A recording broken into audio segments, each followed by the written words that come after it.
હોટલવાળા છે તે આ એક ગ્રેવી બનાવીને 100થી વધુ સબ્જી બનાવીને તૈયાર કરતા હોય છે. તો આ ગ્રેવી કઈ રીતે બને છે તે હું તમારી સાથે આજે શેર કરીશ.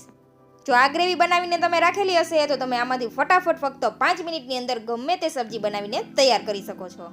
આ ગ્રેવી તમે એકવાર બનાવી લો પછી તમે તેને ફ્રીઝરની અંદર 2 થી 3 મહિના સુધી સ્ટોર પણ કરી શકો છો. તો ચાલો જોઈ લેશું કઈ રીતે બને છે આ ગ્રેવી. વિડીયો પૂરેપૂરો જોજો, જરા પણ સ્કીપ ન કરતા.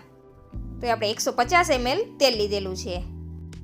તેલમાં આપણે સૂકા મસાલા કરવાના છે, જેમાં આખું જીરું, આખા ધાણા, મરી અને 1 ઇંચ તજનો ટુકડો લીધેલો છે અને 3 થી 4 નંગ લવિંગ લીધેલા છે. હવે આપણે તેને તેલમાં ઉમેરી દઈશું.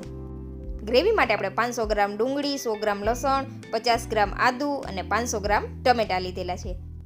તેલ થોડું ગરમ થાય એટલે તેની અંદર સૌથી પહેલાં આપણે લસણની કળી ઉમેરી દેવાની છે. સાથે આપણે આદુને પણ પાતળી સ્લાઇસમાં કટ કરી લીધેલું છે, તે પણ ઉમેરી દેવાનું છે. હવે આદુ લસણને આપણે સારી રીતે થવા દેવાનું છે. 2 થી 3 મિનિટ માટે આપણે તેને સારી રીતે તેલમાં સાતળી લેવાનું છે. લસણની કળીનો કલર થોડો એવો બદલાય એટલે તેની અંદર આપણે ડુંગળી એડ કરી દઈશું, જે આપણે 500 ગ્રામ લીધેલી છે. તેને પણ આપણે પાતળી સ્લાઇસમાં કટ કરી લીધેલી છે. હવે ડુંગળી આપણી ગોલ્ડન બ્રાઉન રંગની થાય ત્યાં સુધી થવા દેવાની છે. અહીંયા ગેસની ફ્લેમ આપણે મીડિયમ જ રાખવાની છે. ડુંગળીમાં કચાશ ન રહે તે રીતે આપણે ડુંગળીને સારી રીતે સાતળવાની છે. ડુંગળી સારી રીતે કેરેમલાઇઝ થઈ જાય અને તેનું પાણી હટી જાય પછી જ આપણે તેની અંદર ટમેટા ઉમેરવાના છે. તો અહીંયા ડુંગળી સારી રીતે કૂક થઈ ગયેલ છે. હવે તેની અંદર આપણે 500 ગ્રામ ટમેટા ઉમેરી દઈશું. ટમેટા લાલ હોય તેવા જ લેવાના છે. ટમેટા લાલ લેવાથી આપણી ગ્રેવીની અંદર ખૂબ જ સરસ કલર આવે છે. ટમેટાની અંદર નેચરલી પ્રમાણમાં પાણીનો ભાગ હોય છે, એટલે આપણે અહીંયા પાણીનો યુઝ જરા પણ નથી કરવાનો. હવે ટમેટાનું પાણી બળે અને ટમેટા સારી રીતે સોફ્ટ થઈ જાય ત્યાં સુધી આપણે ગ્રેવીને થવા દેવાની છે. હવે વચ્ચે વચ્ચે આપણે ચલાવતા રહેશું અને ટમેટાનું પાણી બળે ત્યાં સુધી આપણે ગ્રેવીને થવા દેવાનું છે. આ ગ્રેવી બનાવતી વખતે એક વસ્તુનું ખાસ ધ્યાન રાખવાનું છે કે આની અંદર આપણે નમકનો યુઝ જરા પણ નથી કરવાનો. એકદમ રેસ્ટોરન્ટ જેવી ગ્રેવી બને તેના માટે આપણે અહીંયા ભોજ કંપનીના બધા રૂટીન મસાલા લીધા છે, જેમાં હળદર પાવડર, ધાણા જીરું અને કાશ્મીરી મરચું. આ મસાલા ઉમેરવાથી એકદમ રેસ્ટોરન્ટ જેવો ટેસ્ટ આવે છે. જો તમે આ મસાલા ઓર્ડર કરવા માંગો છો તો નીચે ડિસ્ક્રિપ્શનની અંદર બધી જ માહિતી આપેલી છે, તમે ત્યાં જઈને જરૂરથી વિઝિટ કરજો અને મારો કૂપન કોડ યુઝ કરીને તમે ખૂબ સારી બચત પણ કરી શકશો. મસાલા ઉમેરી દઈ પછી આપણે ફરીથી સારી રીતે ગ્રેવીને મિક્સ કરી લેવાની છે, પણ પાણી આપણે જરા પણ નથી ઉમેરવાનું. ટમેટામાંથી જે પાણી નીકળે તેમાં જ આપણે સારી રીતે ગ્રેવીને કૂક કરવાની છે. નમક ઉમેરી દેશું તો આપણી ગ્રેવી છે તે પાણી છોડી દેશે, એટલા માટે આપણે અહીંયા નમક ઉમેરવાની જરૂર નથી. આ ગ્રેવીની અંદર આપણે થોડા એવા તેલનું પ્રમાણ વધુ રાખેલું છે, કારણ કે આપણે તેને સ્ટોર કરવાના છીએ. તો આપણે જેટલું તેલ ઉમેરેલું હતું તેટલું તેલ આપણી ગ્રેવી ઉપર ન આવે ત્યાં સુધી આપણે ગ્રેવીને થવા દેવાની છે. જો તમે વર્કિંગ વુમન છો અને ખૂબ જ ભાગદોડવાળી લાઈફમાં આ રેસીપી તમારા માટે એકદમ પરફેક્ટ છે. આ ગ્રેવી બનાવી લેશો તો તમે 100થી વધુ સબ્જી ઘરે આસાનીથી બનાવી શકશો, ફક્ત 5 જ મિનિટની અંદર. અથવા ઘરે મહેમાન આવવાના હોય તો તમે જો આ ગ્રેવી બનાવીને રાખેલી હશે તો આમાંથી તમે કેટલી બધી ડીશ આસાનીથી બનાવી શકશો અને ખૂબ જ ઓછા સમયમાં.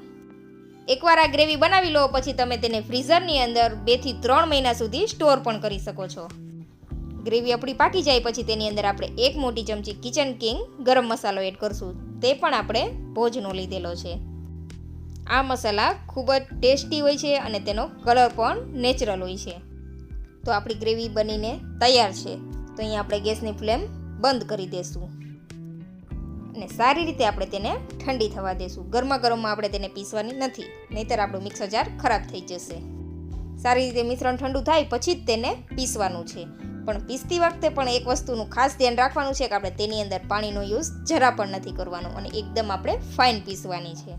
તો એક વખતમાં જેટલી ગ્રેવી સમાય તેટલી આપણે ઉમેરીને તેને સારી રીતે પીસી લેશું. તો તૈયાર થયેલી ગ્રેવીને આપણે કોઈ એરટાઇટ ડબ્બામાં સારી રીતે સ્ટોર કરી દેશું. જે વાસણમાં આપણે ગ્રેવી સ્ટોર કરવાની છે તેની અંદર પણ પાણીનો ભાગ ન હોય તે વાતનું આપણે ખાસ ધ્યાન રાખવાનું છે. જો પાણીનો ભાગ હશે તો આપણી ગ્રેવી બગડવાના ચાન્સ વધુ રહે છે, એટલે આ વાતનું ખાસ ધ્યાન રાખવાનું કે પાણી ગ્રેવીમાં પણ નથી ઉમેરવાનું અને વાસણની અંદર પણ પાણી ન હોવું જોઈએ. આ ગ્રેવીમાંથી તમે 100થી વધુ રેસીપી તૈયાર કરી શકો છો. તૈયાર થયેલી ગ્રેવીને તમે ફ્રીઝમાં રાખશો તો 10 દિવસ માટે સ્ટોર કરી શકશો અને ફ્રીઝરની અંદર રાખશો તો 2 થી 3 મહિના સુધી તમે તેને સ્ટોર કરી શકશો. ગ્રેવી બનાવતી વખતે એક વાતનું ખાસ ધ્યાન રાખવાનું છે કે તેની અંદર તેલનું પ્રમાણ થોડું આપણે વધુ રાખવાનું છે અને નમક જરા પણ નથી ઉમેરવાનું અને સાથે પાણી પણ નથી ઉમેરવાનું. તો તો તૈયાર થયેલી ગ્રેવીમાંથી આપણે આજે મટર પનીર તૈયાર કરીશું, એ પણ ફક્ત 5 જ મિનિટમાં.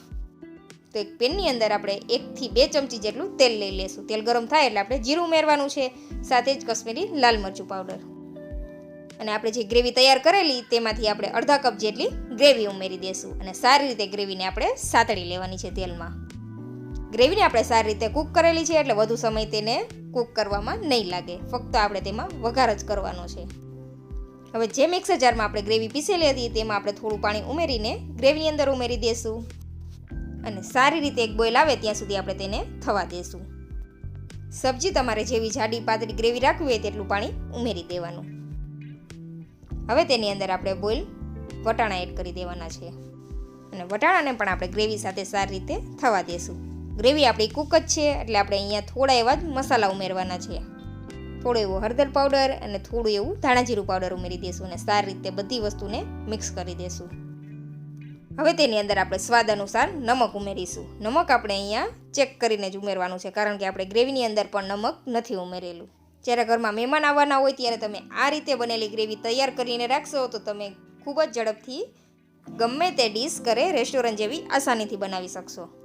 અથવા તમે વર્કિંગ વુમન છો તો બાળકોના લંચ બોક્સ માટે અથવા ટિફિન માટે તમે આ રેસીપી જરૂરથી ટ્રાય કરજો.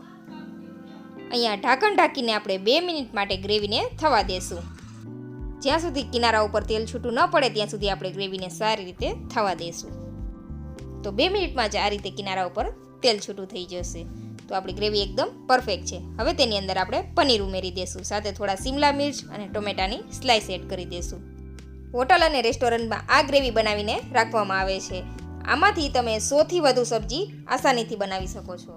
પનીરને એ ઉમેરીએ ત્યારે આપણે સાથે થોડી એવી કસૂરી મેથી અને થોડો કિચન કિંગ ગરમ મસાલો એડ કરી દઈશું, જેથી એકદમ રેસ્ટોરન્ટ જેવો ટેસ્ટ આવે.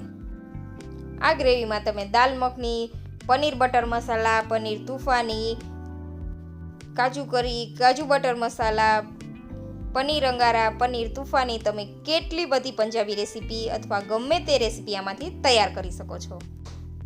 ઉપર આપણે 1 ચમચી ઘરની મલાઈ એડ કરી દઈશું. તમારે ફ્રેશ ક્રીમ ઉમેરવું હોય તો તમે તે પણ ઉમેરી શકો છો.